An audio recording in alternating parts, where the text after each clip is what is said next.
Hi guys, it's going to be a video lecture for impulse and momentum. Alright, what's momentum? It's very similar to kinetic energy. It's going to have the same quantities of kinetic energy, mass, and velocity, but it's a little bit different, uh, not just equation-wise, but the property-wise as well, because it is a vector quantity. So it's not just energy that you have, but amount of mass and velocity product that you have and the direction of that. That's also an important term. And simple way of saying momentum is basically any object that is in motion is going to have some momentum. And there is no special unit for it.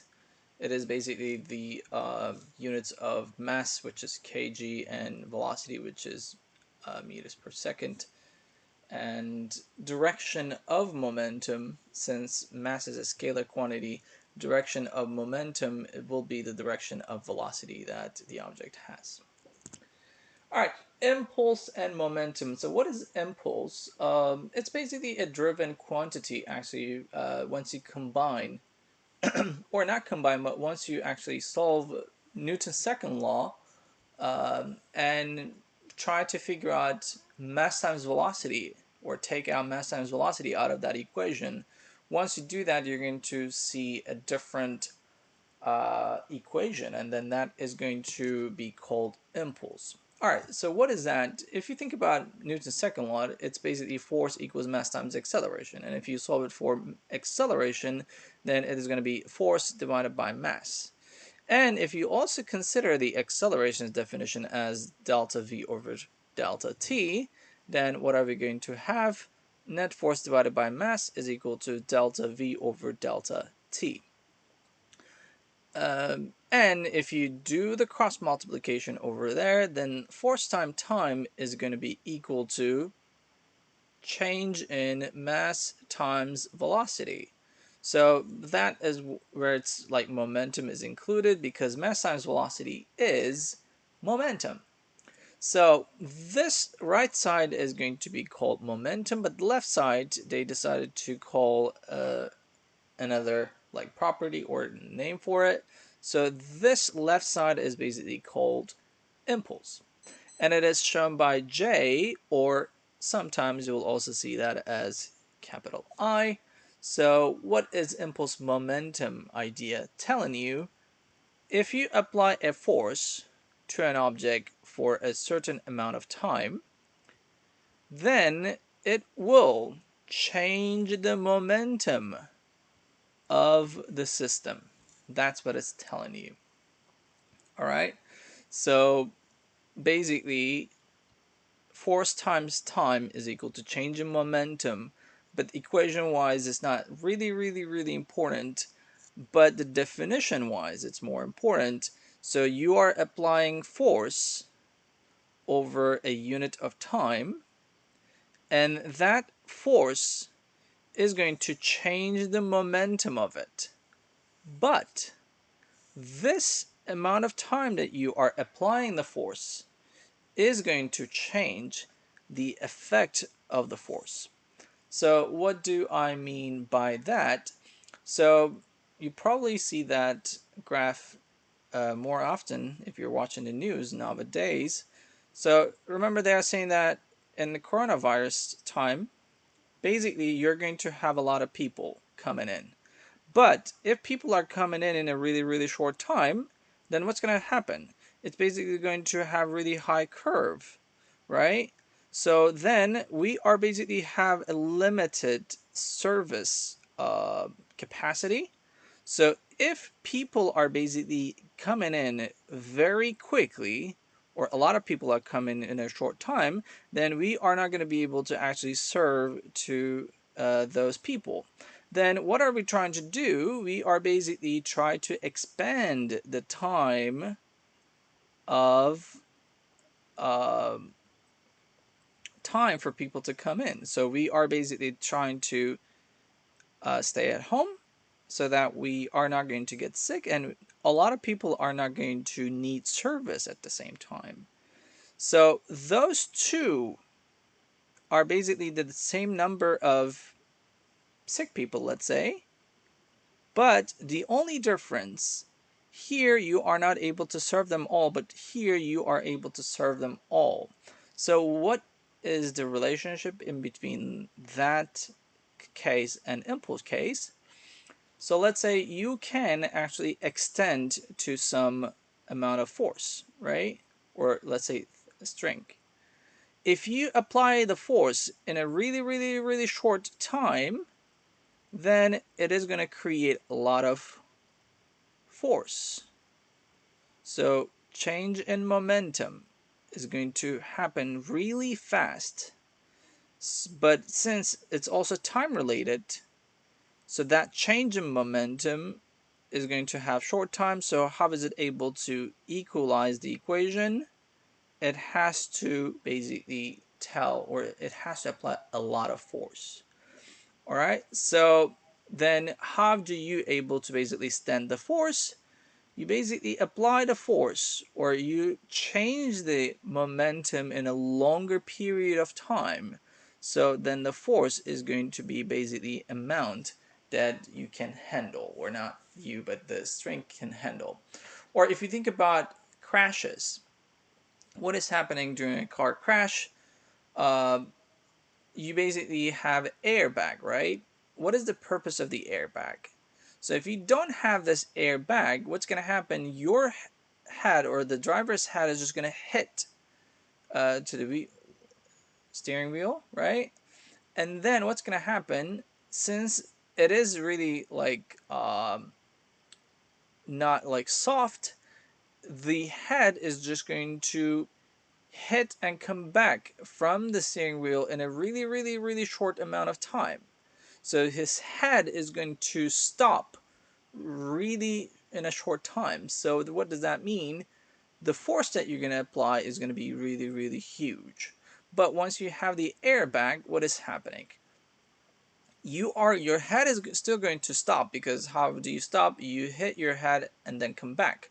So how is this possible? You have to stop first and then go back, right? So that stopping period, it's not going to happen instantly, but it is going to be basically delayed over time.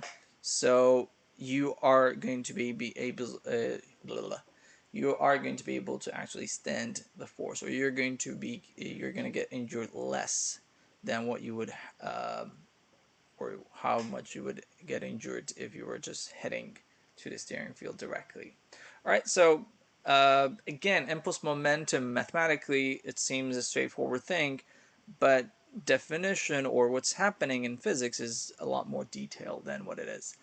And the unit of impulse is basically same thing as momentum, which is kilograms meters per second. Or Newton's second is the same thing. All right, so in that case, force-time relationship, if you have a graph, then the area under the force-time graph will tell you the impulse, which is change in momentum. All right, collision, we use the collision to represent any object, any two objects or more objects get the interaction between them by means of forces. So if two objects or more objects are applying any force by any means, then we call it they're colliding. All right, so what is the relationship in between collisions and impulse? So let's say you have one object come in, and it doesn't have to be just one object, but two objects are basically heading to each other. So in that case, Newton's third law of motion is going to be applied, because the force in between those two objects, one is going to apply force to one another, but the only thing that we know about the force, they are equal to one another, and they are in opposite directions. So what does that mean? Force is the same for both. And since they are interacting with each other during the same amount, then that means time for both of those two guys are the same. So what does that mean? The impulse of the first car is equal to the impulse of the other. The only thing is the direction. So once you put those two together and continue with the conservation of change in momentum part, so J1 is equal to negative J2. So that means change in P1 is also equal to change in P2. And how are they possible? M1 change in V1 is equal to negative M2 change in V2. And how do we write down the change in velocity? It's always final minus initial. So V1 is just the first object velocity, but you are talking about the final right here. V0 is the initial, final, initial. So basically, once you put those two, conservation of, I mean, not conservation of moment, when you put the two impulses being equal to together, then you are going to basically create a new equation. And that is going to be basically known as conservation of momentum. And what does that state?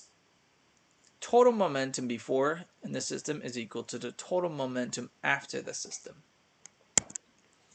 So M1 V1 initial plus M2 V2 initial is equal to M1 V1 final plus M2 V2 final. Alright, and total momentum of all objects interacting with one another remains constant regardless of the nature of the forces. What does that mean? You can basically have a magnetic force, electrical force, just regular force, any force. You are going to basically conserve the momentum of the system. And when is this possible? If there is no extra force in the system. And collisions are basically divided into two. They're known as elastic and inelastic.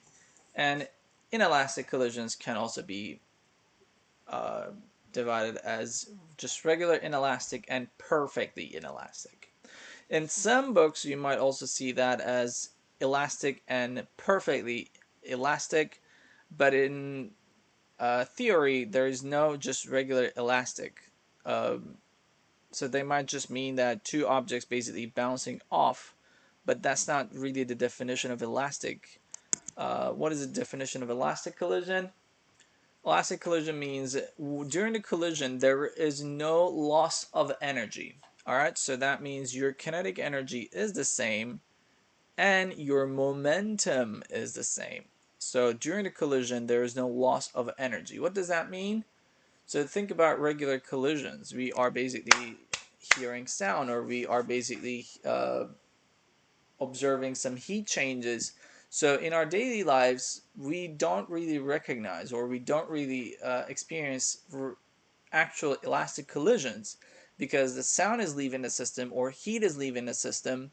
So they are not really considered as elastic collisions. It doesn't matter if they are bouncy or like rubber balls. Like, they are going to actually bounce and they seem like elastic, but that's not the definition of elastic. Elastic means no energy is lost. So in that case, we don't really have perfectly elastic or just regular elastic. Both are the same, and kinetic energy must be the same, and momentum before and after is also the same. And what is regular inelastic? In that case, energy will be lost, but momentum will be the same. So they require basically deformation of the objects. All right, so if deformation is included, then pieces will be separated. So total momentum of the system, so every single piece, once you add all of the momentums of those them together, total momentum will be the same, but kinetic energy will not be the same because some energy will be coming out of the system to separate the pieces. All right. However, perfectly inelastic and regular inelastic, they have a difference. Inelastic is just any two collisions, but perfectly requires objects to stick together after they collide. And if they stick together, then final velocity will be the same. So equation is not really changing, but once you have the same final velocity, instead of M1v1 final and M2v2 final, you're just going to have M1v final, M2v final. Since they are the same, then it's going to be having this a little bit different equation. So that's what we need to consider when we are talking about perfectly inelastic collisions. And basically this is the summary of it. Perfectly inelastic, two objects stick together after the collision so that their final velocities are the same and momentum is conserved but not the kinetic energy. If it's elastic, two objects bounce after the collision so that they move separately and momentum and kinetic energy are conserved. If it's inelastic, two objects deform during the collision so that the total kinetic energy decreases, but the object moves separately and then the total momentum is still the same. Alright, so that is basically the, so this is the lecture about impulse and momentum. Thank you for watching. See you in the next videos.